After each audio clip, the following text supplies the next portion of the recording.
Hello and welcome to Feedback on the week of January 11th here in sunny Los Angeles, the only place that can say it's sunny and warm, I think, anywhere in the United States. So, yay, go team weather. Yes, Go yes. us. This week we are joined by Patrick Klepek, Abby Happy, and Jake Gaskill, who is here having recently reviewed Army of Two, the 40th Day, which we'll be getting to in a little bit. But first, last time we saw you, Patrick, you were about to head to Las Vegas for CES.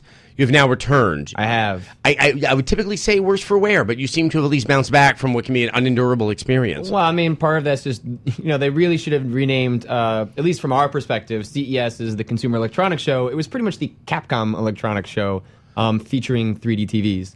I mean, was Capcom really the only outlet that really sort of saw a convergence of press as a reason to actually, do something? They're the only one. They didn't really even show that much, other than like incremental updates on Lost Planet and Monster Hunter Tree, and showing Mega Man 10 playable for the first time, but only really showing 3 screens of that.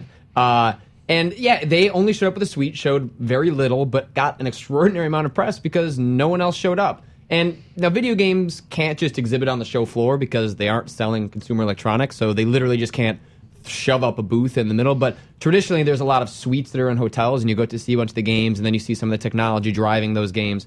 And this year, yeah, there was pretty much nothing. It was Capcom and then 3D TVs, which is I know you are a massive fan of. Oh, yes. I encourage everyone who has not seen the Soapbox to see the Soapbox. I actually could have been even more emphatic about what I think is just so terrible about the 3D technology. Now, we've been seeing a lot of the press, and as I said, there's this way that the American press has been behaving that it's almost like a big Dane Cook concert, and they just have these Pavlovian responses to just behavior that's coming out of like the various industries. But the people on the floor, were they actually going, wow, this is the wave of the future? I mean, was the general consumer actually interested in this? I mean, it's more of a gee whiz thing, and like CES is a tech show. They have to get behind something. And, was Blu-ray 2 years ago? I don't even know what it was last year, but this year it was 3D. So everyone, if you were doing something at CES, you had to have 3D. And, I saw a decent number of game-related things in 3D. I saw Gears of War 2 in 3D, which was it wasn't designed for it. It was just a TV that can render anything in 3D. So it did pretty much nothing except like a mild 3D effect that gave you a headache. But actually, Sony was really embracing it. And they had Super Stardust HD in 3D, which is actually really, really impressive. Because the way that the best part of 3D, the most impressive part of 3D is the way it adds depth of field. And so Super Stardust has like a lot of particle effects going on. It has a lot of effects to the planetary surface as you're rotating around. So it really does create an interesting depth to the game that actually added to it. And the other one that was impressive that it surprised me was MotorStorm. Also looks very cool in 3D because they use it to very little effect. It really just makes the car in front of you pop out. So it really stands out of what your car is on the field. And then the foliage is just kind of going by your eyes. And so it's very subtle. It's not, and that's the part, the part that 3D that sucks is when, unless you're seeing like a horror movie, it sucks when it's just like jumping at your eyes. Mm-hmm. And the Super Stardust and MotorStorm are both examples where it was very subtle, and I could actually see myself sitting down and not doing it for an extended period of time, but I was like, this is the first examples I've seen where like I could see myself actually doing this. Jake, would you actually do that? I don't think so. The thing I'm waiting for is when 3D stops seeming gimmicky. I mean, it's for as long as we've been talking about 3D in your homes, it's always, it can't seem to get past this. Like, well, it looks fun. Are you one of those guys like but it's 3D in your house and you get to wear glasses. When we've talked about it, it's like until it comes out of the screen at me, until I don't have to wear glasses, it's like, I don't want to. I have yet to see how it could actually enhance the gameplay. I mean, even what you said is that it works off of the particle effects. The car stands out, but I'm not seeing how that's going to improve, enhance, or really offer a new dimension to how I'm interacting with the game. I mean, Abby, what are your thoughts on this? Yeah, I see no reason at this point to upgrade to a 3D television. Not to mention, I don't have the money to upgrade to a 3D television. Which was, I mean, the most obvious reason why I don't think this is going to be adopted soon. Not to harp on the same reasons that you guys are putting out there, but I have no desire to sit there and with glasses on. I mean, it's every year we see like a bunch of products that somehow involve you doing something else. Like there was the jacket that would actually make the feeling of being shot, or and the helmet too, which is really disturbing the first time you get hit. And they're fun and they're cool in that environment when you're just kind of walking around the floor and going, hey, this is neat. In all practicality, no, I'm not going to go home and put on glasses in front of my TV. I'm not going to go put on a flak jacket and simulate getting hit while I'm playing a first-person shooter. It's just too much extra effort. I'm lazy. I liked it. I saw speaking of those like gimmicky things, one of the things I saw at CES was it was essentially just a platform that you stand on that's essentially a giant subwoofer, and they were showing like DJ Hero and Guitar Hero, and so when you stand on it, you're supposed to be able to feel what the music feels like because you're standing just on top of the subwoofer, and I'm thinking to myself, whatever asshole bought that and you lived in an apartment and like you were just like standing yeah. I get that from the asshole below me who plays his bass really loud all the time. So I already have that going on. I wanted to yell at the people making that just because anyone that buys your freaking product is just going to annoy the hell See, out I of saw the everyone helicopter else. that you could fly with your iPhone. That was That's crazy. By far, Brian Leahy, when I said I forget what it's called. It's like the Predator drone or something like that for the iPhone. You can see and read about it on G4TV.com. But it was probably the coolest thing we saw at CES. And so essentially, they have 4 little fans that create almost like an Avatar Halo-looking plane that you can. It has a camera attached to the front, so you can view, and it creates a Wi-Fi spot inside the plane. So you connect to the Wi-Fi spot, and that connects to a camera, so you can see what the plane is seeing through the iPhone, and then there are buttons on the screen to make it go up, spin around, and land.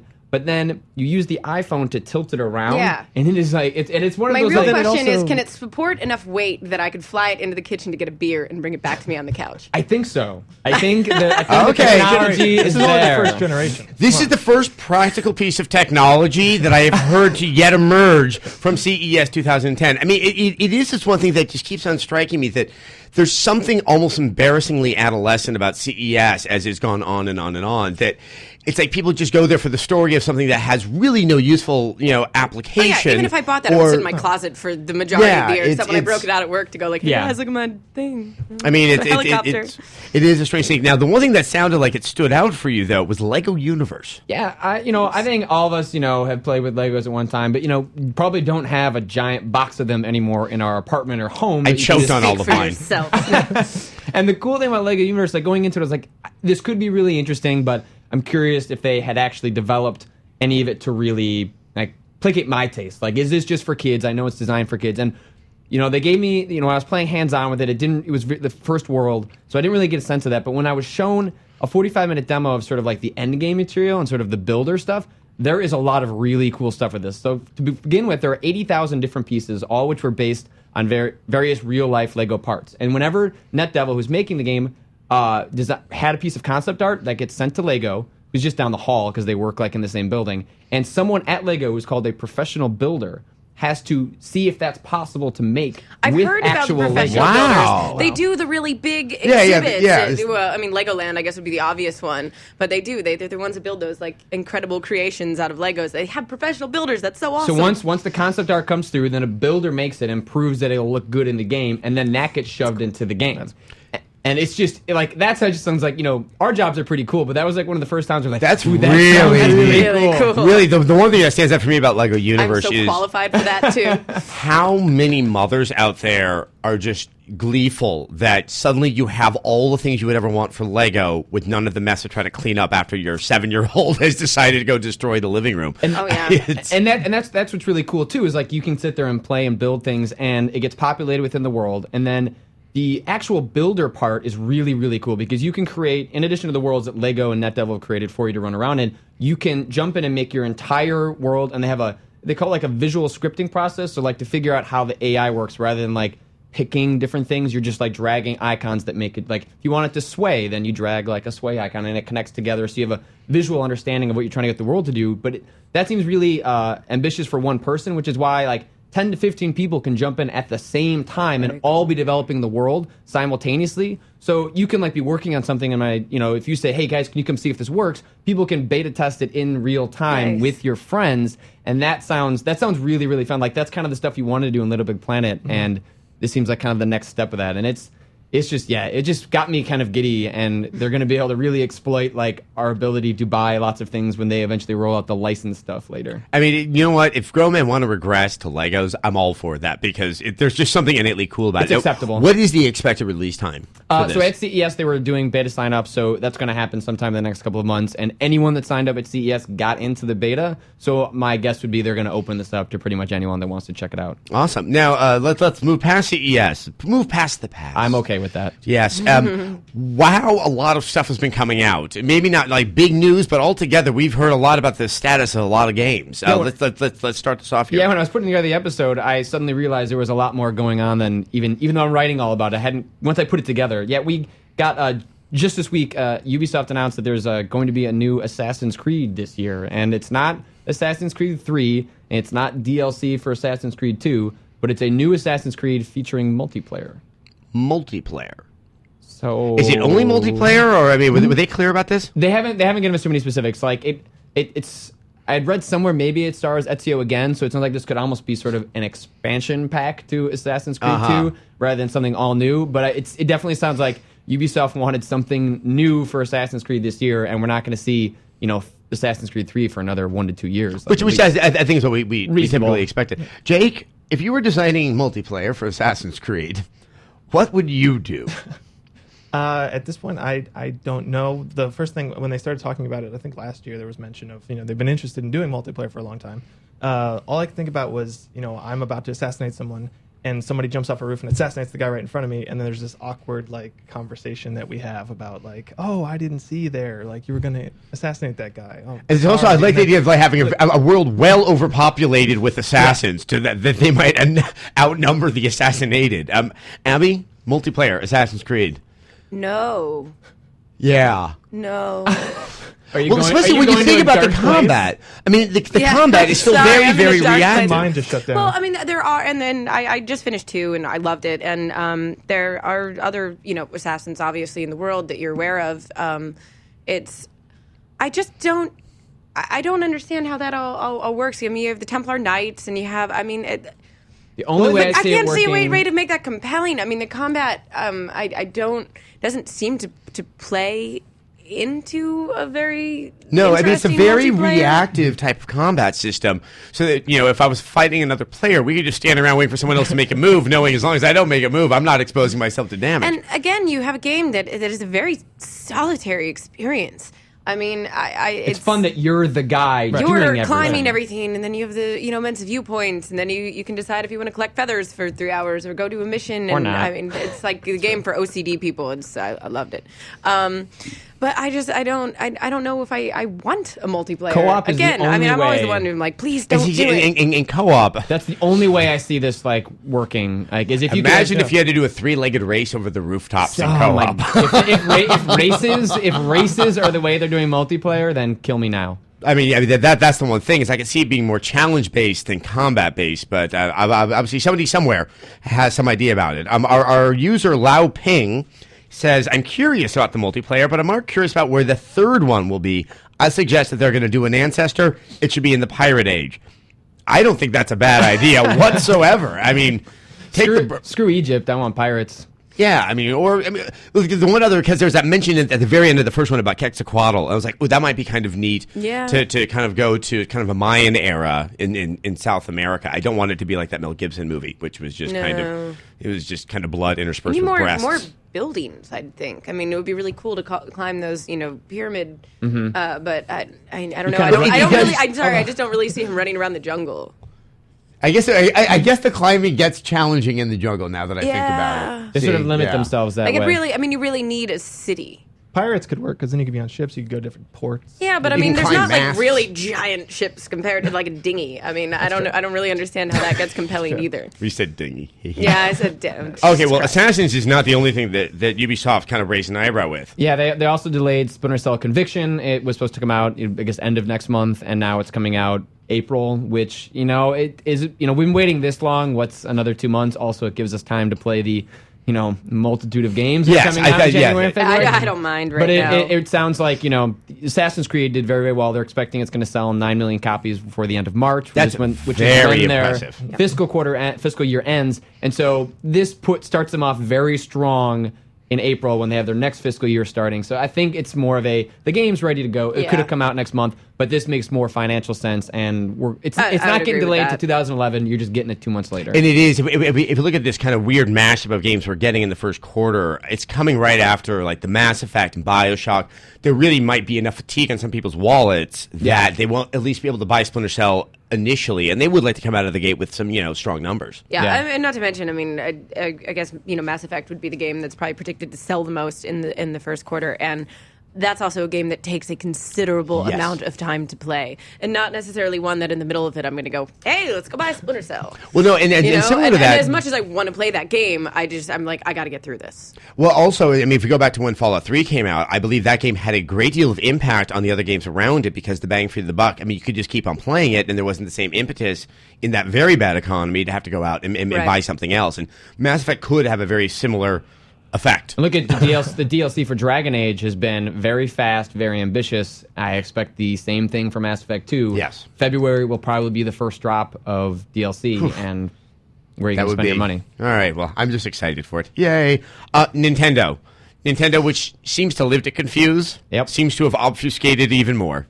Yeah, Reggie Fils-Aimé, the Nintendo of America's president, I went on Nintendo's weekly update channel, I guess, on the Wii. I haven't turned on my Wii in a while, so I can't tell you what it's actually called, but I know it's there. I think it's on the Nintendo channel, and he kind of stepped away from what Nintendo of Japan had said last week we were talking about in Zelda Wii arriving in 2010, and was kind of like, not so much. Only if it's absolutely perfect. Not, Yeah. not to raise your expectations. Or anything. Yeah, whatever perfect means. But, I mean, at the same time, Nintendo also issued a statement saying that Metroid Other M, which we were sort of, is that really going to drop in 2010 with Mario Galaxy 2, with Zelda Wii? That is coming in 2010, which kind of sounds like Japan might get Zelda, and then we get Metroid, and then we get Zelda in the spring. Which, that sounds pretty reasonable for Nintendo. It just does it for me. Obviously, a game like Mario and a game like Zelda will sell a Wii console, and we are somewhat tapering off. Even though there must be somebody who doesn't have a Wii. Maybe Zelda would help convince them.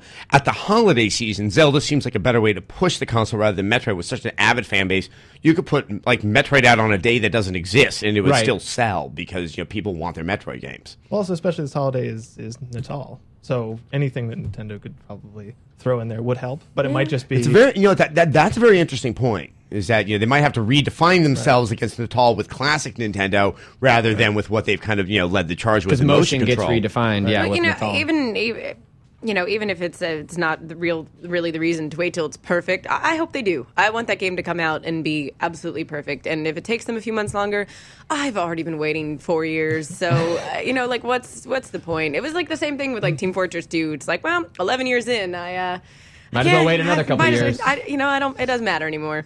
Well, user Ben 999999 You got it right. said sounds like the first step for a delay for Zelda. I have to agree 100%. I feel that if they're going to suddenly temper expectations, it's not whimsical. It's No. they are just tempering expectations. The what I do find interesting, or I'm hoping that we're still at least going to see it at E3 this year, because I know there's still some apprehension as to what type of a Zelda game it is, because they've tried to say that they may not be doing the very same game that they have almost always done with Zelda, and we now know that that may not be a good thing in the era of and the Wii. Scared the hell enough out of people when they changed the art style in the game. Imagine Yeah. if they changed something else. Yeah, I mean, and last year when Miyamoto announced it, he wasn't even sure if he's like, well, we want to do Motion Plus, but we got to see if it sells. So, I mean, a lot of those, it seems there were a lot of moving parts in this project that, they're trying to retain Zelda but do things differently. And so, if we can get a reinvention along the lines of Mario Galaxy, like, take your time. Yeah, Yes, and it's and going to remember- be all fishing. With Big the Cat from Sonic Adventure. That will be, yes, me and Big on a fishing trip. Link and Big. Yeah, on a fishing that's, trip. that's the big game from Nintendo. I think my dad would buy that. Our user Bruinetto. Oh, it's kind of like a UCLA Bruin, but kind of Italian and female. It would be very surprising to see Nintendo's big 3 games come out this year. Yes, it would would. be. Yes, it would be, and it don't would be expect even it. more You're surprising. so surprising. Yes.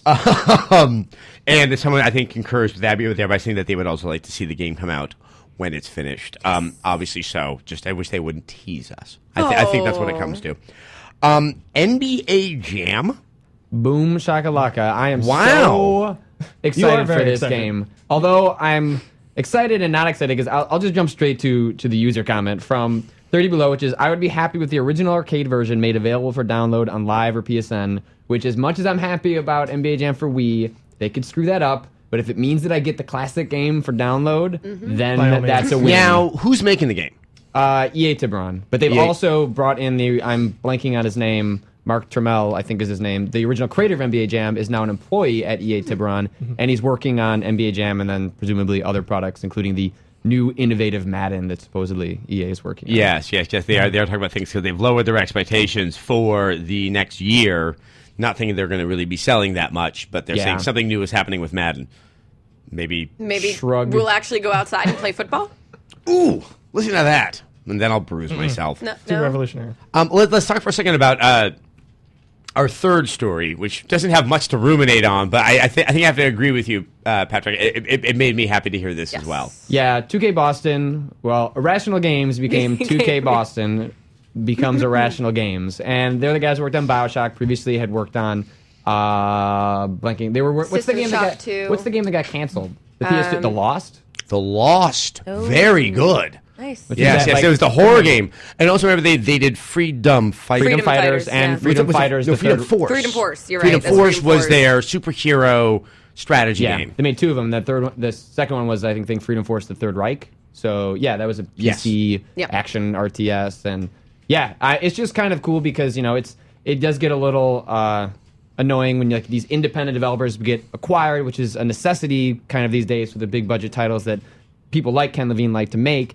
But then to lose their brand identity and just become an offshoot of a larger company, it's cool that 2K and Take-Two kind of have recognized there is something. I think they've looked at like Bungie or an Infinity Sure. Ward. And I mean, it's maybe this is valuable to have that it's name. valuable to have that name because you can get lost in the corporate shuffle, or if your publisher gets a bad rap, you're still going to buy your Yes. game because Infinity Ward is making it. And I think Exactly. they're recognizing the value in that as they lead up to the inevitable, I guess, reveal of whatever Irrational Games. I think Well, that's a I- newer trend that we're seeing. People really start to get that name recognition of developers. I mean, not this year, but like over the past Sure. few years. And so, I definitely they're kind of just Because capitalizing on I that. think gamers are kind of like, they're the same kind of person that would go see a movie more because of the person who directed it, Right. rather than the actor who is appearing in it. And so you do want to kind of brand that so that you have an expectation of what kind of game you're going to get. Yeah. Sure. Plus, Irrational Games is such an awesome name cool for a name. dev It is. studio. It is. I just hope people are paying attention because it for as many people that love BioShock,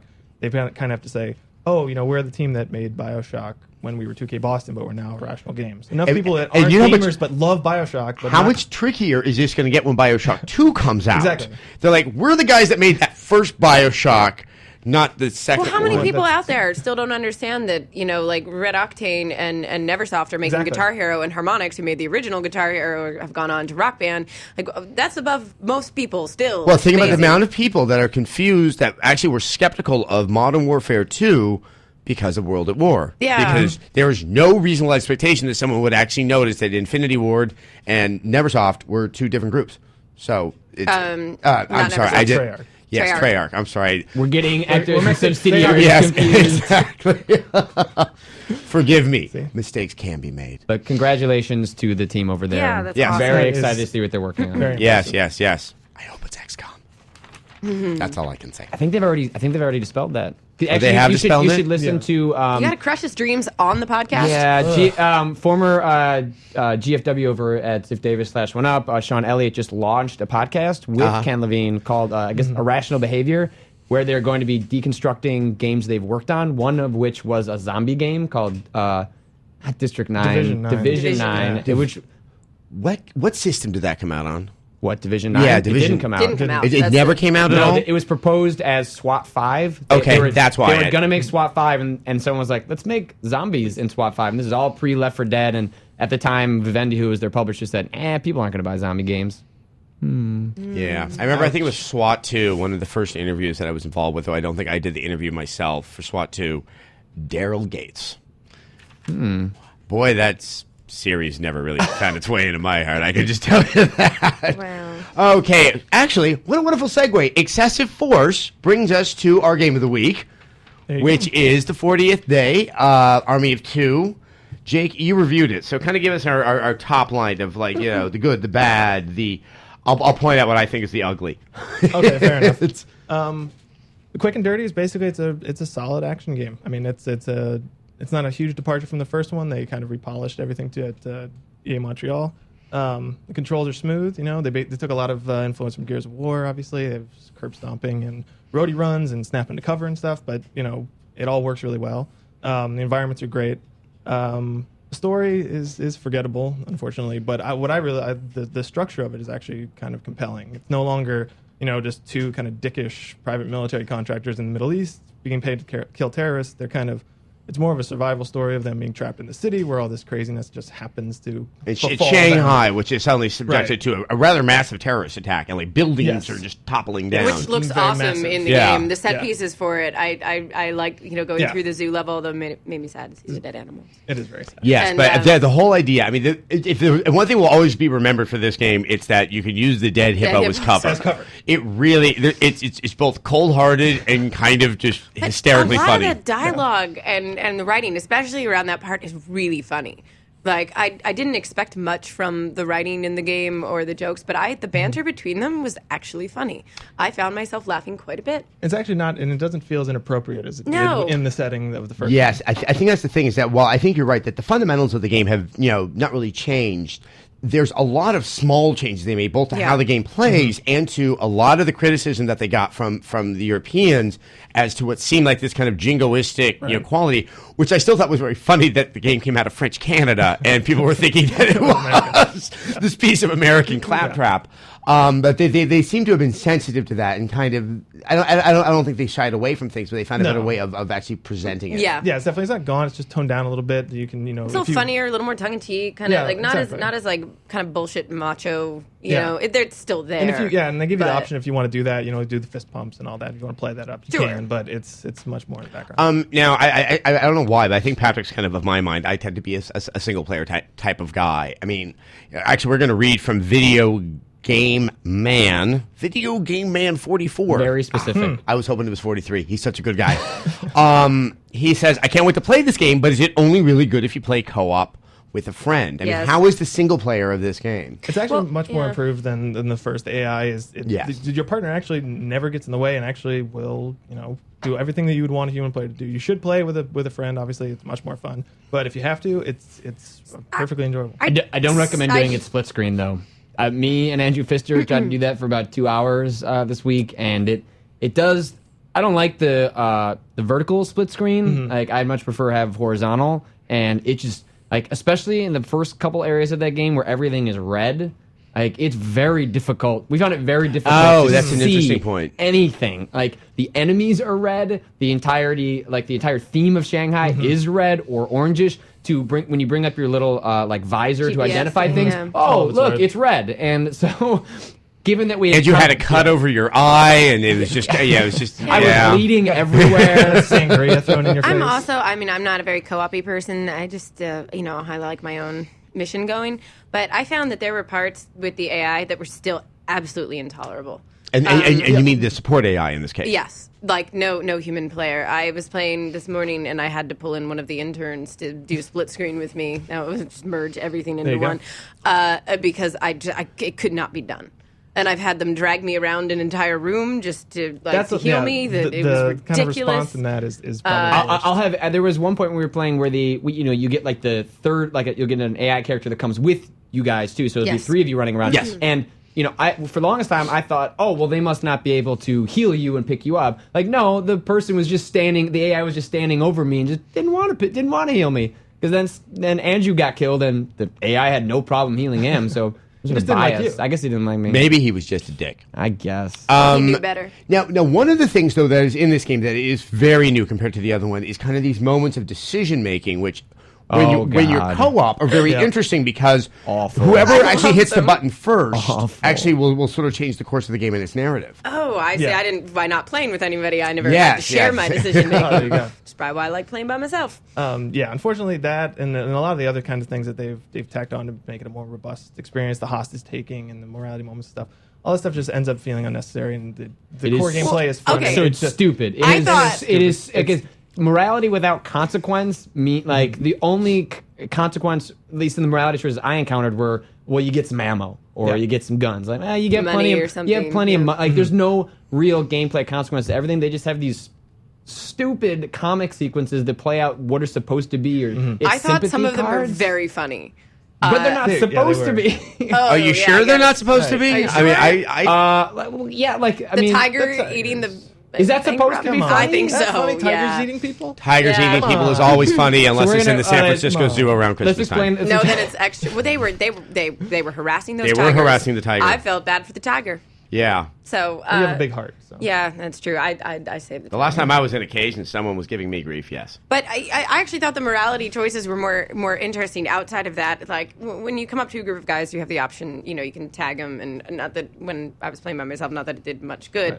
But you have the option of like taking them hostage or killing them or something. And if you take them hostage, you then have the choice to time down or to execute them. If you execute them, you get lower morality. But if you were just Extreme walk morality. up and kill them, then it's no Because there's change. imminent danger there. Yeah, but if you take them hostage first, that is worse. is But I don't understand because there's no real consequence to that, and there's no. I Because- was going to kill them anyway. It's just tacked on morality because morality is cool in games. Like Yeah. it felt really flat for me. Like I can probably land the game. I will probably just drop like. I'll just be laughing at them, and maybe at one point in the dev cycle, they were just like, need to relax, have some fun with yeah, it." these are stupid, so let's just kill a tiger. Make it It extinct. does look like, though, that there is a touch of controversy due to one of these sequences that at least it gives the impression that there might be a citizen that is in the process or about to be raped in the game. Yeah, it's I think the second to last in the game. You come across a guy who helps you out through. You're trapped in a mall and you kind of fight through it. Yeah, he kind of implies that he wants a little private time with the lady, and if you can either take his bribe and leave, or sort of turn a blind eye and let it happen. This seems to be sort of raising some eyebrows and getting some of the ire out there in the larger sort of video game communication space. Yeah, yeah. I mean, people just want, where do you? I mean, especially after a reader alludes to that and talking Yes. about, especially because we were just going through the whole no Russian thing with Modern Warfare 2. Actually, we're going to read this comment from Slippy One. This whole rape deal is ridiculous, spelled incorrectly. Why should developers limit themselves to American squirmishness? Squeamishness. I think we should mean squeamishness. I like the implicit comment that like rape's cool everywhere else. When that kind of thing happens all the time. They didn't show anyone getting raped, did they? What puzzles me is why are we attacking EA for being so bold, and everyone else is on the go for it side when it comes to IW's no Russian controversy. I'm going to be frank. I have not seen the sequence yet in the game because I've only played probably about halfway through it. But I'm afraid that Slipping One here is kind of conflating things. But more or less, you probably played both games. Is there anything that's truly equitable about them? Is there something that really is objectionable about what's in Army of Two? I don't know if it's as objectionable as I didn't have a problem with no Russian, but maybe that the whole did they earn it? Did they earn how aggressive and how hard it was? I don't know if people are going to be as offended with this, but it just was such a weird kind of out of nowhere. I think thing. it's because it doesn't really. Again, I think it comes to a question of like earning it. Like it's just like, oh, that just seems like they're being bold for the sake of being bold. Like, And it's not getting even you to- that bold. I mean, it's like it wouldn't even. Yeah, be a problem. for some reason, I think I love how we're also trying to avoid the Bold. spoilers here. Yeah. Yeah, bold is not the word that I necessarily use. I mean, obviously, I'm fine with something in the game if the narrative or situation mandates it, but it sounds a little bit like there was a level of just real shock value that may have happened in this. Is it essential to the plot by any means? No, it's one of these morality moments. It's a throwaway moment, and it wouldn't even be a problem if the guy who you're helping out wasn't just acting so creepy about it. He's just like, I want some alone time to turn. Oh, her into- really? That's the actual line that's used Yeah. inside of the game. And then it just cuts to him turning her into the authorities. It's like he forgot to finish that part about like, I'm or gonna be was nice it finished to her. and then removed? Right.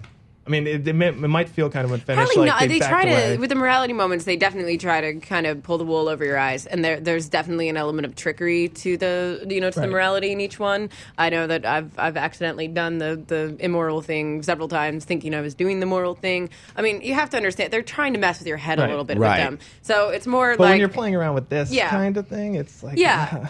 I mean, it's one of those that, there are things, and I think we discussed this with No Rushing, because I can't say that all of us were necessarily on board and said it was the best part of the game. Sure. Well, no, we just no, were we defending said it was the Infinity best part of War's the actual game. utilization of that, and they have every right to do that.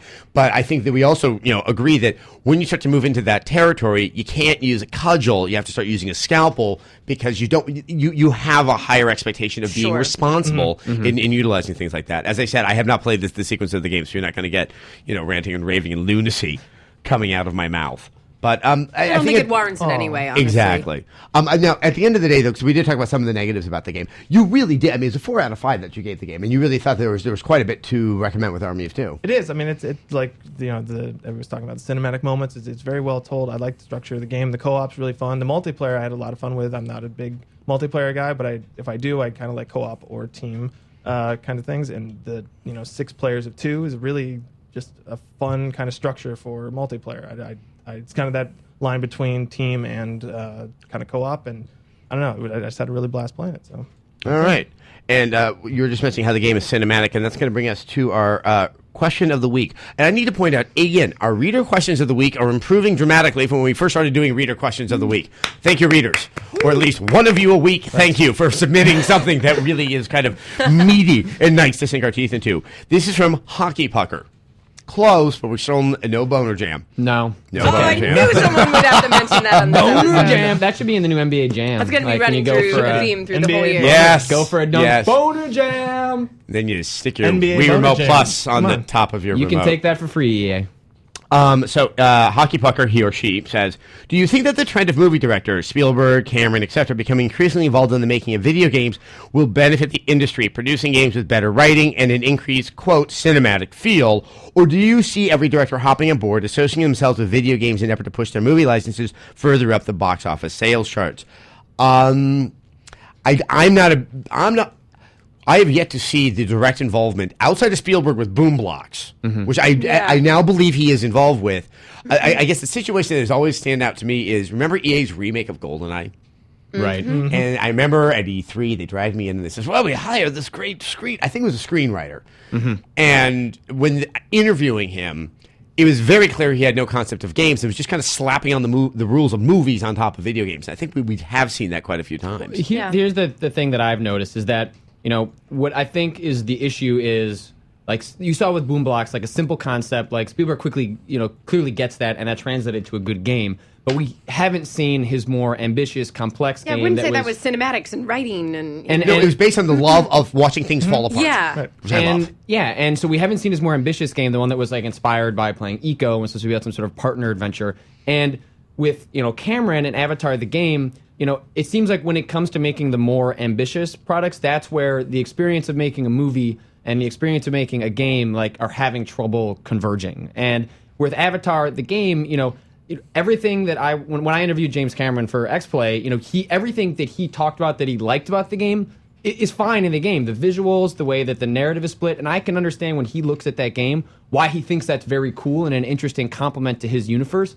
But the game isn't particularly good. But at the same time, would he know that? It's like they can appreciate it up to the point that the interactivity starts, Exactly. which is really the bread and butter of what a game should be. And there are a lot of people who work in the video game industry who have backgrounds in film and writing. And I mean, a game is only as good as the people that are making it. And Yeah. regardless if you have a big name director on board, if you don't have a great writer, a great producer, I mean, there are plenty of games that come out that have amazing writing, amazing cinematics, who have absolutely no one who's directed a Hollywood movie on board. And as it has been pointed out in the past, that there's a lot of times where some of the things that we might find irritating in a lot of Japanese games is because you are looking at a lot of designers that really wish they were directors, Yeah. which is not actually back in the 60s it was, but is no longer as kind of robust a film industry, and it's much better for them to move into games, and you kind of feel that tension and the frustration of just wanting to tell the story. And then having to dab in a little bit of the interactivity too to kind of get from point A to You point hear B. that come up every time there's a Metal Gear Solid game. Yeah. Well, I would say that for Metal Gear Solid 4. That one finally, kind of gave me the best of both of those worlds. I think the other thing is that when I've been told on many occasions how deeply involved the director of a movie is with the game tied into their project, you can smell the BS from a mile away. It's just such a crap. I mean, I would have to think they couldn't be because they're making a movie. Yeah, which usually right. takes up a Right. fair amount of time. Well, and that's actually why, and I think it sounded like with Avatar, like they shared all the assets and parts of the game made it into the movie that they didn't think of. It seemed like there was a level of a deeper level of interaction to do, but at the same time, Cameron doesn't know how to make a game, so he contributes as much as he can, ideas, a world, a setting. But at that point, Ubisoft has to take it and run, and they weren't able to make an interesting game. But I will say, Cameron's idea of it was kind of a little sad when he was telling me, but like kind of admitting his own morality and realizing that I can't make movies forever, but I have ideas that I Mortality, not morality. can make. Yeah, mortality. It was an Army of Two, James Cameron. Army of Two on the brain, but saying like I have all these ideas. I would love to give them to game designers to go make my worlds and my stories, but I don't have time to make them. I think that's cool. I think it's when you start to get the deeper part where the director wants to make the game. I think maybe that's where it falls apart. Well, that's the thing. Like, he says, it's going to make it more cinematic. Games are already cinematic. I don't think that what you're going to see is directors, or like Spielberg with Boom Blocks, is that they do things that they can't do in movies. These are great directors. They make great movies. They will tell the stories that they want to tell when in a movie, because that's where they're comfortable making movies, and they can tell the stories that they want to tell. If they have these interesting ideas like Boom Blocks or whatever, it's a game, so it works better in that medium. And not to mention that a lot of the people that do actually do the cinematics for games are actually movie houses and movie cinematics yes, houses. that's why. They actually do share a lot of the same talent pools. So. Abby, I think you were with me when we sort of heard the story about how some other properties, and this can come from writers, and I think this is true for directors as well. That's their creative product that they sort of own from beginning to end. It is, no matter when or where you see or read it, it will always play out the same way. And I think creatively for a lot of them, the idea that you would somehow give control over the narrative and how it resolves itself to another is just antithetical to a more traditional sense of creativity. And that, that is another reason why maybe it's best that they come up with some great ideas and let people who don't have that same kind of attachment and sense of relationship with their own product actually put it forward. Well, that's the thing, because it kind of feels insulting in a way, because video games are their own medium. It's an entirely separate medium. That's from, why from you're movies. using the word cinematic. Right. It's just, yes, if there's a camera from the third person showing events, yes, it's cinematic, end of story, but they're not movies, and I'm glad for that. Right. But to suggest that, because someone's successful in one medium, that they'd automatically be successful in another because the other one has taken cues from one is totally It's like kind of owning the Texas Rangers and becoming president of the United States.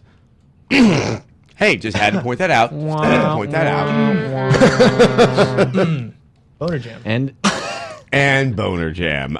So thank you very much. That's how we're ending, really? Yeah. With Boner Jam? With That's Boner it? Jam. Really, guys? I do want to thank Hockey Pucker for this wonderful question.